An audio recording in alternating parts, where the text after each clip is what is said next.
Friends नमस्कार। मैं हूं अरुण ट्रेड अल्फा से। आपके मन में काफ़ी सारे सवाल होंगे। जैसा कि अभी सेबी ने मार्जिन ट्रेडिंग को लेकर के एक सर्कुलर जारी किया है, जिसमें कि हम सभी को काफ़ी डाउट्स हैं कि आने वाले समय पे हमें मार्जिन मिलेगा या नहीं। जैसा कि अभी आस्था में आपका जो है शॉर्ट सेलिंग का मार्जिन काफ़ी कम है। अगर आप इक्विटी इंट्राडे में काम करते हैं तो वहाँ भी आपको 40 टाइम्स तक लिमिट मिल जाता है।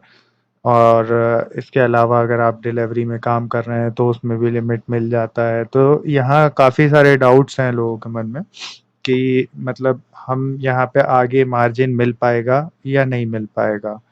तो फ्रेंड्स, मैं आपको बताना चाहूँगा कि इक्विटीज़ इंट्राडे या फिर आपका फ्यूचर एंड ऑप्शन, जिसमें आपको जो मार्जिन मिल रहा था अभी, जैसे कि फ्यूचर्स है या ऑप्शन में आप इंट्राडे में ट्रेडिंग कर रहे थे, बैंक निफ्टी हुआ या अदर स्टॉक्स हुए, या फिर इक्विटी में आस्था आपको जो मार्जिन पहले प्रोवाइड करा रहा था, अभी भी वही मार्जिन कंटिन्यू रहेगा। मार्जिन में इंट्राडे में कोई चेंजेस नहीं है, तो आप निश्चिंत हो जाएं, इंट्राडे ट्रेडर्स अभी काम कर सकते हैं। इसमें जो भी चेंजेस होंगे वो अप टू दिसंबर से मे बी अप्लीकेबल होंगे। फिलहाल अभी इस तरह के कोई भी चेंजेस नहीं है, तो इंट्राडे को लेकर के आप बिल्कुल निश्चिंत रहें और अपना काम कर सकते हैं। अब बात करते हैं कि चेंजेस जो 1 अगस्त से जो चेंजेस होने वाले हैं वो क्या चेंजेस हैं। तो जैसा कि अभी हमारा डिलीवरी है, तो डिलीवरी होल्डिंग जो होता है, होल्डिंग जब हम लेते हैं तो यहाँ पर जैसा कि आस्था में आपको T+5 मिलता है, जिसमें कि आपको 5 गुना लिमिट मिलता है 5 डेज के लिए। तो एक्सचेंज ने अभी जो सर्कुलर दिया है उसके हिसाब से आपको, जैसा कि मार्जिन है, मान लीजिए मैं एक एग्जांपल से समझाता हूँ आपको कि जैसे आपका कोई शेयर का प्राइस है 1000, ठीक है, और उसकी क्वांटिटी है 100। अगर आप 1000 रुपीज़ की 100 क्वांटिटी लेते हैं तो वो हो जाता है 1 लाख रुपीज़, ठीक है।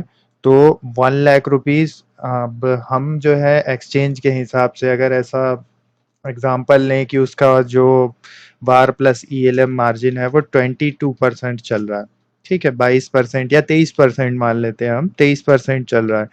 तो यहाँ पे उसका 23% हुआ 23,000 रुपये।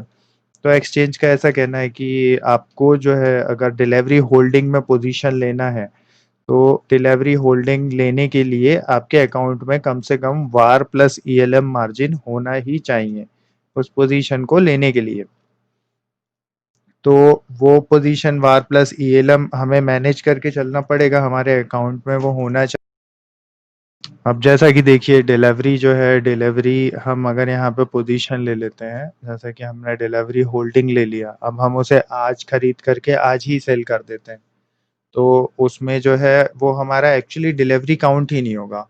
तो उस केस में तो हम बिल्कुल फ्री हैं, बिकॉज़ हमने जो मार्जिन यूज़ करा डिलीवरी के लिए, चूँकि हमने पोजीशन ली एज़ प्रोडक्ट टाइप सेलेक्ट करके डिलीवरी, लेकिन उसको एग्ज़िट आज ही कर दिया, तो वो ट्रांज़ैक्शन इंट्राडे में काउंट होगा, क्योंकि हमने आज खरीद के आज ही बेच दिया, तो वो ट्रांज़ैक्शन, उस पे लगने वाले चार्जेस, वो सब कुछ आपका टोटल इंट्राडे काउंट होगा, ठीक है।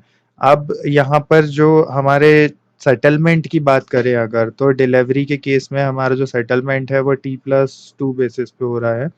तो T+2 बेसिस पे मतलब कि हमने आज पोजीशन लिया, आज होल्डिंग लिया हमारा कुछ, तो वो 2 दिन बाद हमारे डीमैट अकाउंट में क्रेडिट होता है। तो हमें 2 दिन बाद वो हमारे डीमैट अकाउंट में क्रेडिट हुआ, उसके बाद हम अपना सेल का ऑर्डर लगा सकते हैं। सेम कंडीशन यहाँ पर अभी तक ऐसा हो रहा था कि हमने कोई होल्डिंग बेचा है और हमें सेम डे ही शाम को इवनिंग में उसका लिमिट मिल जाता था आस्था में, लेकिन अब ऐसा पॉसिबल नहीं है। अब आपको उसके होने वाले जो भी बेनिफिट हैं या उसका जो भी लिमिट है या उसमें आने वाला जो फंड है आपका, जो आपने डिलीवरी होल्डिंग्स मतलब सेल करी है, तो वो आपको T+2 पे ही मिलेगा। मतलब आज अगर आपने डिलीवरी होल्डिंग सेल करी है तो 2 दिन बाद जो भी आपका बेनिफिट है वो अकाउंट में आपके क्रेडिट 2 दिन बाद ही होगा। आप उसका यूज जो है, जैसे हम एफएनओ में कर लेते थे या अदर चीजों में कर लेते थे, क्योंकि हमारे पास उसका लिमिट मिल जाता था, तो वो हम यूज नहीं कर पाएंगे। वो T+2 बेसिस के आधार पर वो हमें 2 दिन बाद ही मिलेगा, उसके बाद ही हम उसके यूजेज कर सकते हैं। तो इसको लेके जो है स्ट्रिक्ट हो गया है सेबी अभी, तो T+2 बेसिस पे ही होगा डिलीवरी होल्डिंग में काम। और डिलीवरी के लिए जो है होल्डिंग के लिए जैसा मैंने आपको बताया फ्रेंड्स, क्रेडिट होने के लिए जब हमने खरीदा तो हमारे अकाउंट में आने के लिए उसको 2 दिन लगेंगे T+2 बेसिस पे, और जब हमने उसे बेचा तब हमारे अकाउंट से जाने में भी उसे 2 दिन लगेंगे T+2 बेसिस में। तो इसका हमें ध्यान रखना है, क्योंकि क्या होता है कि हमने आज शेयर खरीदा और कल हमने सीधा सेल ऑर्डर लगा दिया, तो एक्चुअली हमारे अकाउंट में तो आया नहीं है, अभी तक शेयर हमारे अकाउंट में आया नहीं है और हमने सेल ऑर्डर लगा दिया, तो वहाँ पे क्या होता है कि कई बार पेनाल्टी लग जाता है हमको। तो हमें उसका ध्यान रखना है।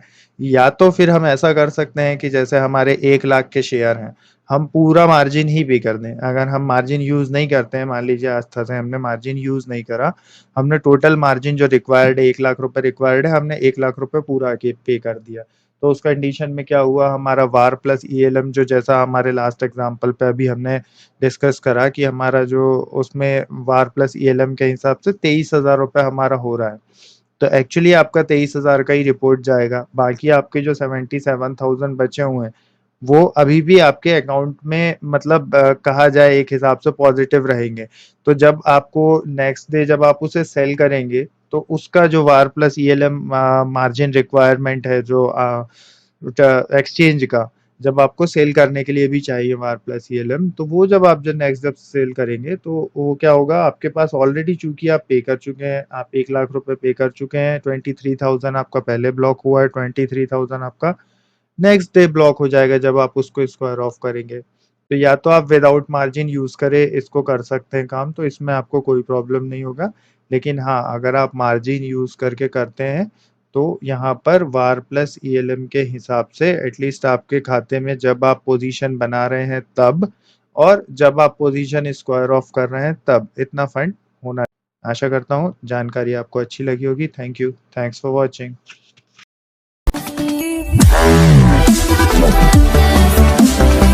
Wow.